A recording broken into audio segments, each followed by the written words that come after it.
Welcome to Ra maths academy. இந்த வீடியோவில் நேர்மாறல் பகுதியிலிருந்து ஒரு சம் பார்க்கலாம். 18 பொருட்களின் விலை ரூபாய் 342 எனில் 24 பொருட்களின் விலை என்னன்னு கேட்டிருக்காங்க. இல்லை ஆப்ஷன் ஏ ரூபாய் 456 தான் சரியான பதில். அது எப்படிங்கிறத பார்க்கலாம். இதில் பொருட்களின் எண்ணிக்கை அதிகமாச்சுன்னா விலையும் அதிகமாகும். அப்போ இது நேர்மாறலில் இருக்குது. எண்ணிக்கை 18, விலை 342. 24 பொருட்களின் விலை கேட்டிருக்காங்க. நமக்கு தெரியாத அதை நான் எக்ஸ்ன்னு எடுத்துக்கிடுறேன்.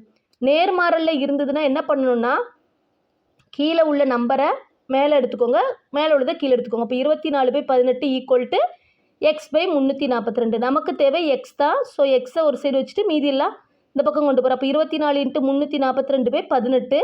இது நான் 6வது டேபிளில் கட் கொடுக்குறேன். 3 18, 4 24. அடுத்து 1 3 is 3.